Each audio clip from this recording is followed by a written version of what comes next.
बिस्मिल्लाहिर्रहमानिर्रहीम। अस्सलाम वालेकुम नादरीन, आप यूट्यूब चैनल देख रहे हैं, मैं इमरान खान।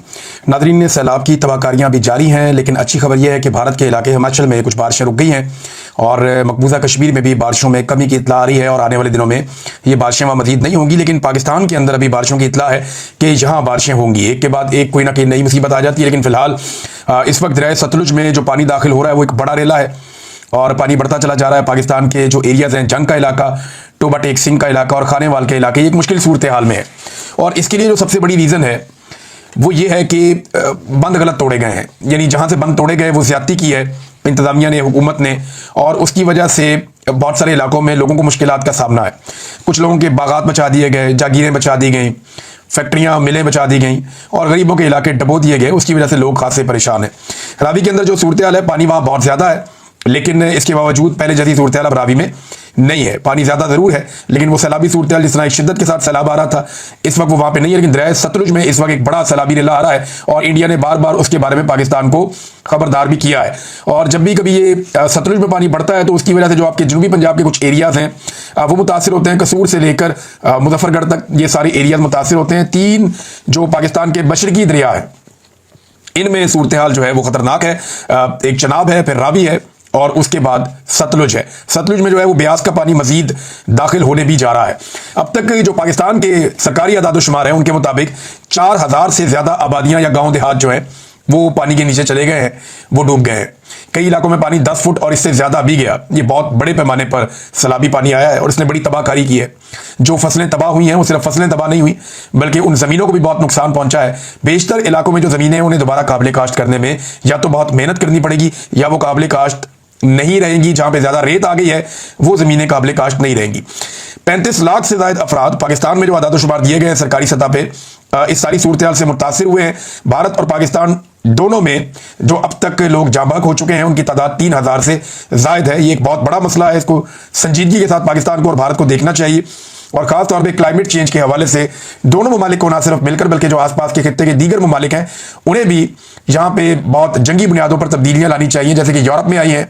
बहुत सारे जो मगरबी ममालिक हैं वहाँ पे तब्दीलियाँ आई हैं। उन्होंने बड़े पैमाने पर प्लांटेशन की है, जंगलात की कटाई रोकी है और जो आलूदगी है उसके हवाले से कानून साजियाँ की हैं, बड़े सख्त इकदाम उठाए हैं। उसके बाद उन मुल्कों ने अपने आप को बहुत हद तक जो माहौलियाती तब्दीलियाँ उनसे महफूज किया है, आलूदगी से महफूज किया है। तो पाकिस्तान को, भारत को, बांग्लादेश को, अफगानिस्तान को और खित्ते के जो आसपास दीगर ममालिक हैं, ईरान को भी इसमें शामिल करें, इन तमाम ममालिक को बड़े पैमाने पर इस तरह के इकदाम उठाने पड़ेंगे। अफगानिस्तान में जो अभी जल्जला आया उसमें जो पहली इतला मैंने आपको दी थी उसमें 800 के करीब लोग जाँ बहक हुए थे और अब तादाद बढ़ते बढ़ते 2200 से जायद हो गई है। ये इतना खौफनाक जल्जला था कि अब तक की इतला के मुताबिक 2200 से जायद अफराद इस जल्जले के नतीजे में जाँ बहक हो गए और लगातार अभी भी लाशें मलबे से निकाली जा रही हैं।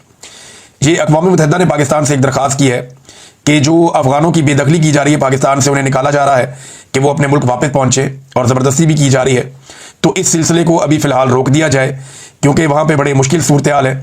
इसमें अगर नए लोगों को वहाँ भिजवाया जाएगा तो मुश्किलात बढ़ेंगी। लिहाजा ये खैबर पख्तूनख्वा की हुकूमत ने भी ये बात की है, अक़वाम मुत्तहिदा ने भी ये बात की है। पाकिस्तान ने अफगानिस्तान में अब इमदाद भी भिजवा दी है, इमदादी सामान भिजवाया है। भरपूर मदद करनी चाहिए अफगानिस्तान की, अपने हमसाया मुल्क की। हमारा ब्रादर इस्लामी मुल्क भी है, तो जितनी पाकिस्तान मदद करे उतनी कम है। पाकिस्तानियों को पूरी शिद्दत के साथ अपने अफगान भाइयों के साथ खड़े होना चाहिए क्योंकि हमारा जीना मरना एक साथ है। हम बिल्कुल साथ साथ रहते हैं, एक दूसरे के अच्छे हमसाए बन के ज़िंदगी गुजारेंगे तो हम लोगों के लिए आसान रहेगा। नादरीन, जहाँ तक फ्लड्स की मैं बात कर रहा था तो मैं याद दिला दूँ आपको कि आज के दिन में हम यहाँ मैनचेस्टर में, बरतानिया का शहर है मैनचेस्टर, और जहाँ पे माए नवाब रेस्टोरेंट जो स्टॉकपोर्ट रोड पे है, शाम 7 बजे से लेकर 9:30 बजे तक, 10 बजे तक हम लोग फंड रेजिंग करेंगे सैलाब मुतासरीन के लिए। हम सब अपने अपने तौर पे जो कुछ कर सकेंगे वो हम करेंगे। यहाँ बड़े अच्छे लोग हैं, बड़ा शानदार माजी में वो काम करते रहे हैं। इन लोगों ने दुनिया के कई मुल्कों में काम किया है। बड़ी अच्छी NGO है होप फॉर मैनकाइंड, इनके साथ मिलकर हम काम कर रहे हैं। मैं उम्मीद करता हूँ कि पाकिस्तान में हम पाकिस्तानियों के दुख को बांटने में अपना रोल प्ले करेंगे और हम कुछ ऐसा कर पाएंगे जिससे सबका नहीं तो बहुत सारे लोगों का हम दुख और दर्द बांट पाएं। इससे पहले 2022 में हमने अपने तौर पे कोशिश की थी, अब हम 2025 में फिर सैलाब आ गया है, अपनी पूरी कोशिश करेंगे। पाकिस्तान में बहुत सारे दोस्तों को मैंने एक्टिव किया है और आपको आने वाले दिनों में वो सारी एक्टिविटी नजर आएगी जो हम अपने सैलाब मुतासरीन बहन भाइयों के लिए करने जा रहे हैं। तो मेरी गुजारिश है जो लोग यहाँ पे मौजूद हैं मैनचेस्टर में और आसपास ये लोग तैयारी कर लें और शाम को 7 बजे से लेकर 10 बजे तक हम सब इकट्ठे होंगे और पाकिस्तानियों की मदद के लिए फंड रेजिंग करेंगे। तो आप सब इसका हिस्सा बनिए और अपना किरदार अदा कीजिए। अल्लाह ताला आप सबकी एफर्ट को कबूल फरमाए। इसके बाद एतवार को हम लोग ब्रेडफोर्ड में, ये इसको मिनी पाकिस्तान भी कहते हैं, बहुत बड़ी तादाद में पाकिस्तानी वहां पे रहते हैं, तो ब्रेडफोर्ड में मैं जो वेन्यू है उसका ऐलान कर दूंगा नेक्स्ट वीलॉग में या उससे अगले वीलॉग में। तो ब्रेडफोर्ड में हम एक प्रोग्राम करने जा रहे हैं एतवार वाले दिन, इसी तरह शाम को 6-7 बजे से लेकर रात 9 बजे तक, तकरीबन 10 बजे तक हम वहां पे भी एक प्रोग्राम करेंगे। एतवार है तो हम कोशिश करेंगे कि 6 बजे शुरू करें और 9 बजे खत्म करें। तो वहां जो है पाकिस्तानियों से अपील है ब्रेडफोर्ड में वो वहां पे आए और आकर सैलाब मुतासरीन की मदद करें और इस सिलसिले का हिस्सा बने। तो ये नाजरीन फ्लड्स के हवाले से हमारी एक दरखास्त है पाकिस्तानियों से, और पाकिस्तान में मेरी बहुत सारे पाकिस्तानियों से जो लोग मेरे साथ पहले काम कर रहे थे वो भी, और जो नए लोग वॉलंटियर करना चाहते हैं उन लोगों से दरखास्त है कि हमारी टीम का हिस्सा बने। और आने वाले दिनों में हम कुछ नंबर्स भी देंगे, कुछ लोगों से रब्ता भी करवाएंगे और अपनी टीम को बड़ा करेंगे, क्योंकि बड़ी मुसीबत है और इससे आप 1-2-4 दिन में निपट नहीं सकते। ये मामला महीनों तक चलेगा और कई महीनों तक आपको मदद करनी पड़ेगी। यहाँ पे जानवरों को जो है वो चारा चाहिए, इंसानों को जो है वो साहिबान चाहिए, पहले शेल्टर दिया जाए, बिस्तर दिए जाए, सहूलियत दी जाए, खाना दिया जाए, फिर राशन दिया जाए ताकि वो खुद पका सकें। जानवरों को और इंसानों को जिंदा रखना पहला चैलेंज है। उसके बाद जब इनको वापस इनकी ज़मीनें मिल जाएं तो इन्हें खाद फराम की जाए, इन्हें बीज फराम किया जाए फ्री ऑफ कॉस्ट, ताकि ये दोबारा से फसलें लगा सकें। जहां मदद कर सके लोगों का घर बनाने में वो भी हम कोशिश करेंगे। डिपेंड करता है कि पाकिस्तानी कितना ज़्यादा बढ़ चढ़ के इस सिलसिले के अंदर हिस्सा डालते हैं। नाज़रीन, इलेक्शन कमीशन ऑफ पाकिस्तान ने पंजाब के जो 9 हल्कों में ज़िमनी इलेक्शन होने जा रहा था उसको रोक दिया है, और उसकी एक बड़ी वजह यह भी बताई जा रही है कि पाकिस्तान तहरीक इंसाफ ने वहां पे बाइकआउट कर दिया था। अब क्योंकि बाइकआउट है तो इसकी वजह से वहां पे वैसे भी बाइकआउट के बाद इलेक्शन तो रहा ही नहीं, अब तो वन साइडेड इलेक्शन है।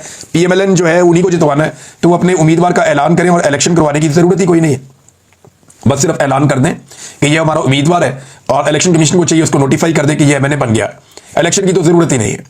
यानी अगर 10 वोटों के मुकाबले में 1000 वोट भी पड़ जाए पाकिस्तान तहरीक इंसाफ को, तो जीतना तो 10 वोटों वाले ने। ये तो इलेक्शन कमीशन ऑफ पाकिस्तान का और पाकिस्तान की एस्टेब्लिशमेंट का तयशुदा फार्मूला है। एक भी ज़िमनी इलेक्शन उन्होंने तहरीक इंसाफ को नहीं जीतने दिया। तो तयशुदा फार्मूले के मुताबिक अगर 1 लाख वोट भी पाकिस्तान तहरीक इंसाफ का बंदा लेता है तो उसके मुकाबले में 5000 वोट लेने वाला PMLN का जीत जाएगा। ये तो सेट पैटर्न है और ये जिद है पाकिस्तान की मिलिट्री एस्टेब्लिशमेंट की और पाकिस्तान की जो इस वक्त इलेक्शन कमीशन के अंदर बैठी हुई शख्सियात है उनकी, और वो यही कर रहे हैं। हम ये बार बार होता हुआ भी देख रहे हैं। मुल्तान में नाज़रीन सैलाब से बहुत तबाही आई, मैं आपको ये बताना भूल गया। वहाँ पे बहुत सारे आमों के बागात, बहुत सारी फसलें, खेत, लोगों की आबादियाँ जो ज़्यादा बुलंदी पर नहीं थी वो डूब गई हैं। बहुत नुकसान हुआ मुल्तान में। उसके अलावा जो मुजफ्फरगढ़ का इलाका है वहाँ पे लगातार नुकसान हो रहा है। एक और मैंने आपको एरिया बताया था दरियाए तवी के उस तरफ, तो वहाँ अब कुछ टीमें हमारी पहुंची, उन्होंने बताया कि वाकई वहाँ पे हालात ख़राब हैं और अभी तक वहाँ हुकूमत की रसाई नहीं है। बेशतर इलाकों में हुकूमत ने कोई काम नहीं किया। हुकूमत की कैपेसिटी भी कम होती है, लेकिन यहाँ पे इस हुकूमत की कैपेसिटी कम होने के बावजूद उन्होंने काम किया ही नहीं। देखें हुकूमत करती क्या, हुकूमत का तरीकाकार ये होता है कि आपकी जितनी कम कैपेसिटी है आप उसके अंदर ज़्यादा काम करने की कोशिश करते हैं, पहली चीज़। दूसरा, आप अप्रिशिएट करते हैं बाकी सारे ग्रुपों को, NGOs को और तमाम लोगों को, आवाम को, कि आप आए और आकर आप इस कार्य खैर में अपना हिस्सा डालें। हुकूमत को इससे कोई सरोकार नहीं होता कि किसका तस्वीर लग रहा है, किसका नारा लग रहा है, क्या। और हुकूमत ये देखती है कि फैसिलिटेट किया जाए आवाम को। आवाम को खाना मिलना चाहिए, शेल्टर मिलना चाहिए, उनका ख्याल रखा जाना चाहिए, जानवरों को बचाया जाए, मेडिकल कैंप्स लगने चाहिए। तो हुकूमत हमेशा फैसिलिटेट करती है तमाम तंजीमों को। माजी में हम ये होता हुआ देखते भी रहे, लेकिन इस मरतबा हम अजीब चीज़ ये देख रहे हैं कि हुकूमत ना सिर्फ खुद काम नहीं कर पा रही, वसाइल तो महदूद हैं लेकिन काबिलियत भी नहीं है।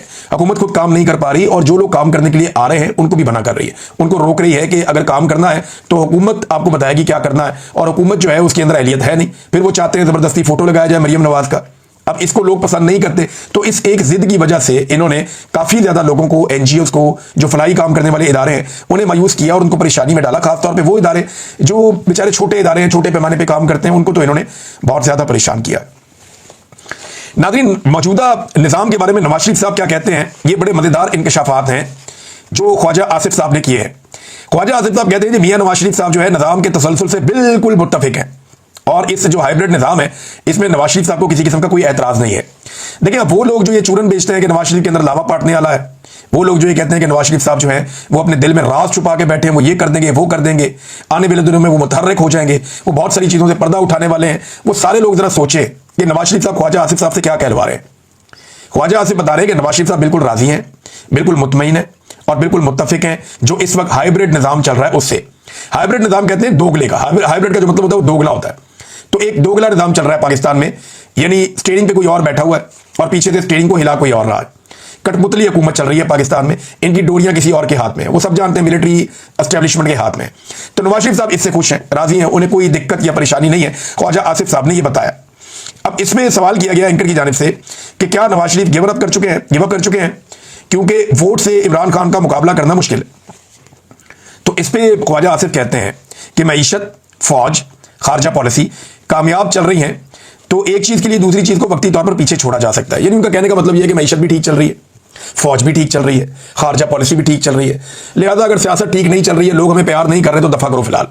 या जो सिविलियन सुपरमेसी या वोट को इज्जत दो का नारा था, अगर हम उसकी इज्जत नहीं कर रहे तो दफा करें फिलहाल, ये चीजें चलने दें।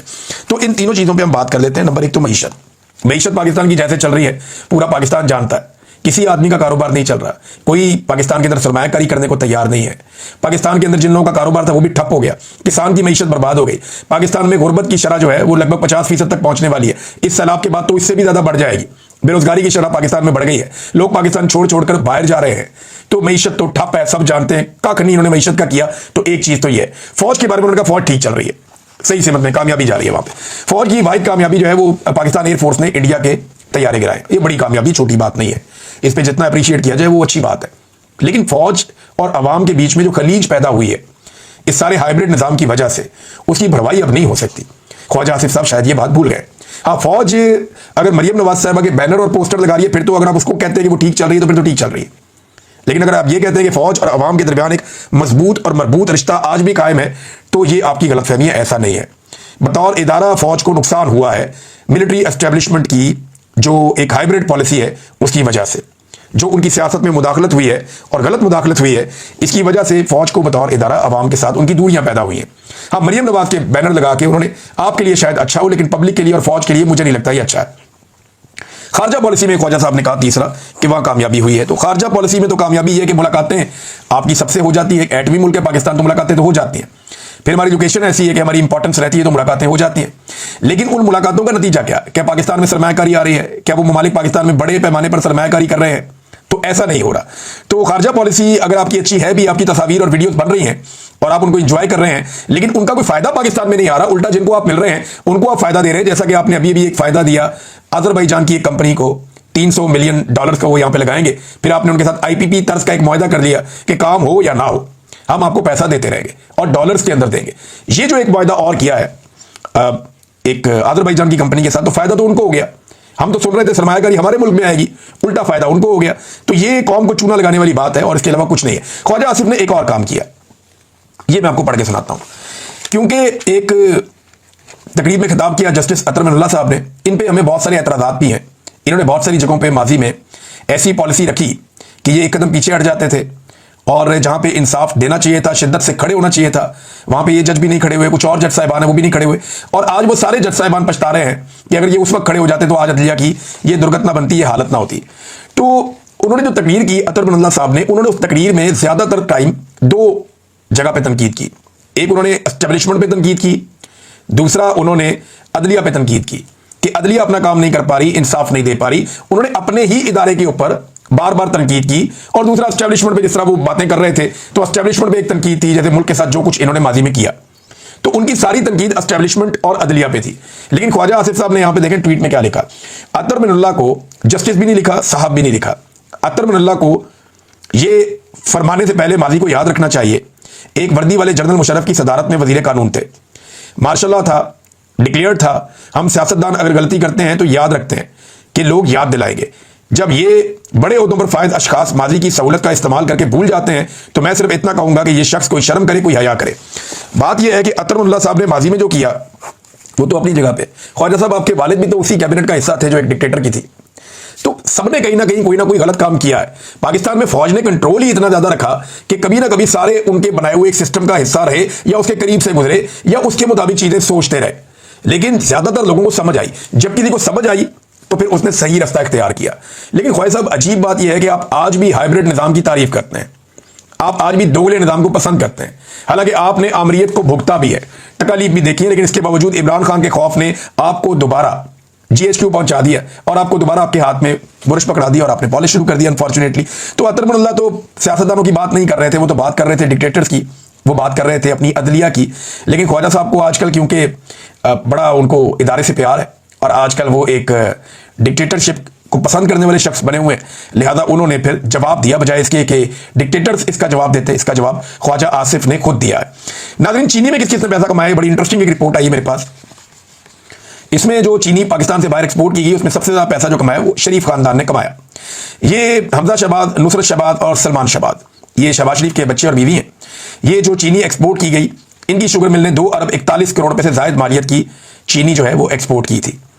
अच्छा जी, इसके बाद हमजा शहबाज, नुसरत शहबाज की एक और अल अरेबिया शुगर मिल है, वहां से भी शुगर एक्सपोर्ट हुई थी और इन्होंने 1 अरब और 20 करोड़ रुपए की शुगर एक और एक्सपोर्ट की। देखें कितना पैसा बनाया। नवाज शरीफ और शहबाज शरीफ के भतीजे हैं और ये इनके एक भाई होते थे मियां साहब के, अब्बास शरीफ साहब, उनके 2 बेटे हैं। उनकी एक मिल है चौधरी शुगर मिल और इस शुगर मिल ने 1 अरब 49 करोड़ रुपए की चीनी एक्सपोर्ट की है। सारा फायदा इनके अपने खानदानों के पास। जरदारी साहब के ओमनी ग्रुप के एक दोस्त हैं ख्वाजा अब्दुल गनी मजीद, ये टंडवाला यार्ड शुगर मिल से इन्होंने जो 91 करोड़ 70 लाख रुपए की चीनी जो है वो एक्सपोर्ट की थी। जरदारी साहब के एक और दोस्त हैं, इनका नाम है ज़का अशरफ। इनकी शुगर मिल ने 1 अरब 67 करोड़ रुपए मालियत की 11,317 मैट्रिक टन चीनी एक्सपोर्ट की है। ये अशरफ शुगर मिल इसका नाम है। चौधरी शुजात हुसैन, ये भी हुकूमत के करीबी लोग हैं, ताकतवर लोग हैं। अच्छा, इन्होंने चीनी लेकिन एक्सपोर्ट नहीं की इस अरसे में। मोने सलाई, इनकी मिल ने 3 अरब 33 करोड़ रुपए मालियत की 21,874 टन चीनी एक्सपोर्ट की है। ये मोने सलाई और मियां आमिर महमूद जो है ये इसमें पार्टनर है। तो खाली मोने सलाई ना समझे, मियां आमिर महमूद भी शामिल, और मियां आमिर महमूद जो है वो एक टीवी चैनल के मालिक भी हैं। तो उनकी जो रहीम यार खान शुगर मिल है ये वहां से जो है ये गई है। जहांगीर तरीन साहब की शुगर मिल्स जो हैं उन्होंने मजमूई तौर पर 15 अरब रुपए मालियत की 99,000 टन चीनी एक्सपोर्ट की। देखिए सारे लोग हुकूमत का हिस्सा है, सारा गेम सियासतदानों ने डाला है और पैसा बनाया इन्होंने इसके अंदर। देख लें आप। नाज़रीन, मलिक रियाज का जो मॉल ऑफ इस्लामाबाद है उसको अभी नीलाम करने की तैयारी हो रही थी, मामला चला गया अदालत में। वहां पे मलिक रियाज के वकीलों ने, और वो आगे मलिक रियाज के वकील तो नहीं थे, वो जो उसके अंदर रहते हैं लोग जिनके पास वहां मलकियत है, उन्होंने आगे कहा जी हमने तो खरीदे हुए हैं, ये आप हमारे पे किस बात की सजा दे रहे हैं हमें। अगर मलिक रियाज की चीजों को आपने काबू करना है तो बैरियर टाउन में बिलावल हाउस है, इसमें बड़े कह लगे अदालत के अंदर। उन्होंने कहा जी उनके नाम पे जाके वो आप पकड़े और पकड़ के उसको सेल कर दें, लेकिन बिलावल हाउस की तरफ कोई नहीं जाएगा। फिलहाल ये मामला जो है वो स्टे हो गया मेरे ख्याल में, और ये मामला भी आगे फिलहाल इस तरह नहीं बढ़ेगा। एक और खबर है नाज़रीन, छोटी सी, और खबर यह है कि सुन्नी इत्तेहाद कौंसिल के अभी तक, या वो पाकिस्तान तहरीक इंसाफ के हमायत याफ्ता जो उम्मीदवार थे, उनमें से अभी तक 25 लोग ऐसे हैं जिन्होंने इस्तीफे नहीं दिए। यानी इमरान खान साहब ने कहा था कि इस्तीफे दे दो, लेकिन उन्होंने अभी तक इस्तीफे नहीं दिए। इनमें जो सलीम रहमान साहब हैं, सुहेल सुल्तान, मोहम्मद बशीर खान, मोहम्मद नवाज खान, मोहम्मद आतिफ, शेर अली अरबाब, जुल्फ़िकार अली, नसीम अली शाह, शेर अफजल खान, मोहम्मद मुबीन आरफ, उसामा अहम मेला और मोहम्मद मिकदाद अली खान, गुलाम मोहम्मद अली अफजल शाही, मोहम्मद सादुल्ला, उमर फारूक, मोहम्मद रियाज फतियाना, मोहम्मद महबूब सुल्तान, सरदार लतीफ़ खोसा और आयशा नज़ीर, मियाँ गौस मोहम्मद, मोहम्मद मुअज़्ज़म अली, फ़याज़ हुसैन, अंबर मजीद और ख्वाजा शराज, ये वो लोग हैं जिन्होंने अभी तक इमरान खान साहब के कहने के मुताबिक कायमा कमेटियों से इस्तीफे नहीं दिए। अब तक के लिए इतना ही। अपना ख्याल रखिएगा, अपने चैनल का भी। अल्लाह हाफ़िज़।